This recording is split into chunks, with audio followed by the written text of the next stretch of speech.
My husband accused me of baby trapping him after years of marriage. Now, I'm filing for divorce. I'm 32.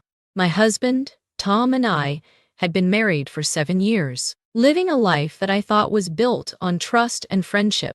We'd been next-door neighbors before we fell in love. One of those romantic stories people love to hear at dinner parties. It was like a fairy tale, I'd always say, though now those words taste bitter in my mouth. The day my marriage began to crumble started like any other. I was 4 months pregnant, finally past the morning sickness stage, and actually beginning to enjoy the little flutter of movements I could feel. That evening, Tom came home later than usual. I could tell something was wrong by the way he hung his jacket, missing the hook twice before getting it right. He'd been having dinner with his friend Jeff, something that usually put him in a good mood. But tonight, his shoulders were tense, his movements jerky as he paced our kitchen. "Everything okay?" I asked, rubbing my slightly swollen belly absently. "You seem stressed." He stopped pacing and looked at me. Really looked at me, in a way that made my skin crawl.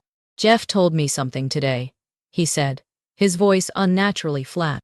"About his wife." I waited, sensing there was more. Tom ran his hands through his hair, a nervous habit I'd always found endearing before. "She trapped him," he continued. "Stopped taking the pill early in their relationship. Didn't tell him until after the wedding. He only married her because of the baby and his family's expectations." "That's horrible," I said, genuinely shocked. "Poor Jeff. I can't imagine betraying someone's trust like that." Tom's eyes narrowed. "Yeah, betrayal," he said slowly. It got me thinking. I felt a chill run down my spine even before he spoke the words that would change everything. "Did you trap me?" I laughed. It burst out of me, unexpected and inappropriate. But I genuinely thought he was joking. "What?" "Tom, we've been married for 7 years. How could I possibly be trapping you now?" His face darkened. "There's no time limit on baby trapping," he snapped. "And the fact that you're laughing at my concerns just proves you can't be trusted." The kitchen suddenly felt too small, too warm. "Tom," I said carefully, "we decided together to try for this baby. We spent almost a year trying. You were there for every negative test, every disappointing month. How can you possibly think—" "People can play the long game," he interrupted. "Make it seem mutual when really they're manipulating everything." I felt sick, and not from the pregnancy. "I think we both need to sleep on this," I managed to say. "We can talk in the morning when you've had time to process whatever Jeff's situation has brought up for you." But when I woke up the next morning, Tom's side of the bed was cold. His car was gone from the driveway. And then came the text from Mark, his brother. "How dare you force my brother into this pregnancy? You manipulative witch." I sat on our bed, the one we'd picked out together at that little antique shop 3 years ago, and tried to make sense of how my world had imploded so quickly. My phone buzzed again. My best friend, Sarah. "Hey mama, just checking in on you. Want to grab lunch?" I called her immediately, my voice breaking as I tried to explain. Within 30 minutes, she was at my door with chocolate and fierce loyalty. "He said what?" she exclaimed, pacing our living room. "After 7 years of marriage? After actively trying for this baby? Has he lost his mind?" "I don't know what to do," I admitted, curled up on the couch. "He won't answer his phone. His brother is sending me hostile texts, and I'm sitting here pregnant and alone, wondering if my entire marriage has been a lie." Sarah's husband, a family lawyer, arrived shortly after her call. He sat across from me, his expression gentle but serious. "I know this isn't what you want to hear," he said, "but I think we should discuss your options. What your husband did, abandoning you while pregnant, accusing you of reproductive coercion, these are serious issues. I can have divorce papers drawn up by Monday." The word divorce hung in the air like smoke, making it hard to breathe. But before I could respond, there was a commotion at the front door. My mother-in-law burst in, practically dragging Tom behind her. "Tell her," she commanded, her voice sharp with disappointment. "Tell your wife exactly what you told me last night when you showed up at our door like a coward." Tom wouldn't meet my eyes. I got scared," he mumbled.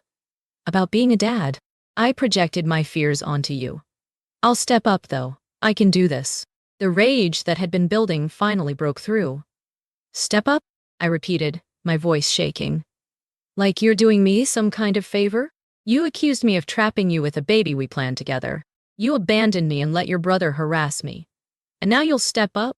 My mother-in-law's face darkened when I mentioned Mark's text. Show me, she demanded. When I did, her expression turned thunderous. Oh, there will be words about this. I turned back to Tom, who still seemed more interested in the floor than in facing what he'd done. I think you should stay with your parents until I'm ready to talk to you, I said quietly. But, he started. No, I cut him off. You don't get to do this to me, and then act like I'm being unreasonable. You need to leave. Now.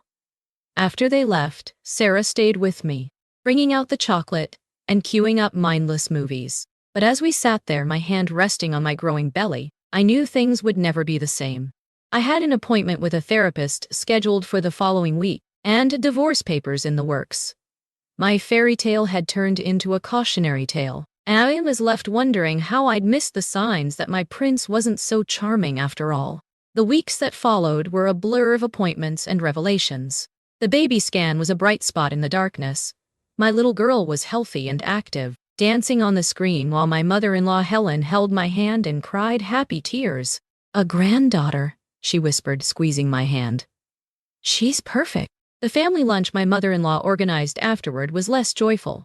We sat around her dining room table, Tom, his brother Mark, their parents, and me, in uncomfortable silence until she cleared her throat meaningfully. Mark spoke first, his eyes fixed on his plate. I'm sorry for that text, he mumbled. I was just trying to support Tom. I shouldn't have sent it. No, I agreed coldly. You shouldn't have. You knew we'd been trying for this baby. You were at our house the day we announced it, celebrating with us. Your support of Tom shouldn't have meant attacking me.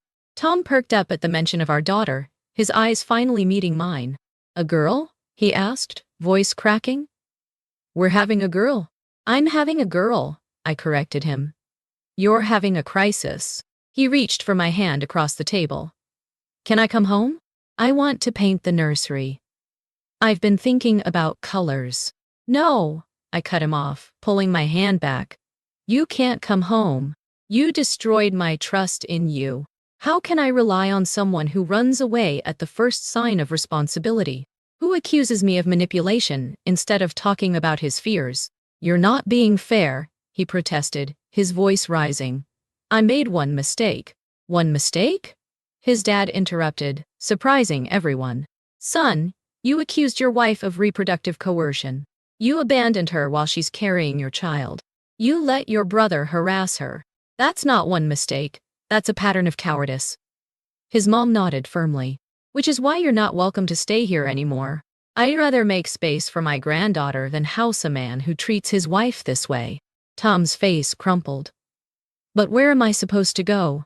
That's not my problem anymore, I said quietly, standing up. I've engaged a lawyer. You'll be served with divorce papers soon. Divorce? He looked panicked now.